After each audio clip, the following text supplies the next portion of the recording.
जब वही जगह ठंडी हो जाती है, समूह वहां पहुंचता है।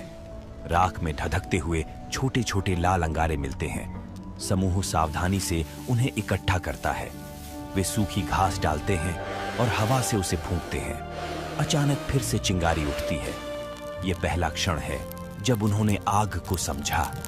यही वह शक्ति है जो इस प्रजाति को खूंखार भरे जानवरों के बीच और ठंडे जलवायु में गर्मी देकर जीवित रखने में मदद करती है। रात को समूह आग के चारों ओर बैठता है। बच्चे उसकी रोशनी को छूने की कोशिश करते हैं। महिलाएं गर्मी महसूस करती हैं और पुरुष बाहर के अंधेरे को देखते हैं, जहां अब शिकारी कम आ रहे हैं। आग उनके लिए सिर्फ रोशनी नहीं है, यह सुरक्षा है, गर्मी है और उम्मीद है।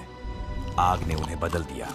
पका हुआ भोजन आसानी से पचता है, जिससे शरीर मजबूत होता है। शरीर मजबूत होने से दिमाग बड़ा होने लगता है और यहीं से शुरू होता है इंसान का असली विकास।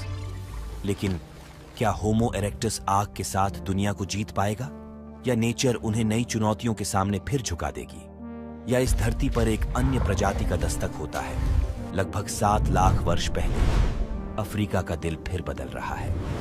ये वह समय है जब मौसम अचानक गर्म होता है, फिर महीनों तक ठंड से धरती जम जाती है। जंगल टूट रहे हैं, नए घास के मैदान और पथरीली घाटियां बन रही हैं, और इसी बदलते अफ्रीका में एक नई प्रजाति उभर रही है, होमो हाइडेलबर्गेंसिस। ये पहले मानव हैं जो बोलने की कोशिश कर सकते हैं, ऐसे जो शायद आप नहीं समझ सकते। मिलकर बड़े जानवरों का शिकार कर सकते हैं और अपने परिवार के लिए सोच सकते हैं। समूह में सभी के अपने काम हैं। कुछ बच्चे जो सीख रहे हैं, कुछ युवा जो दौड़ने में तेज हैं, कुछ महिलाएं जो भोजन इकट्ठा करती हैं, और कुछ बुजुर्ग जो मौसम, रास्ते और शिकारियों की चेतावनी जानते हैं। इन मैदानों में 30 से ज्यादा सदस्य वाली एक टोली रहती है, लेकिन इस पूरे समूह का केंद्र है नेता करो, उसकी साथी सिरा और उनके 2 बच्चे। बड़ों में एक है बोरो, जो मौसम, रास्ते और शिकारी की चाल सब पहचानता है। बाकी सभी युवा, माएं, बच्चे सब मिलकर एक परिवार की तरह जीते हैं। मौसम अब किसी नियम का पालन नहीं करता।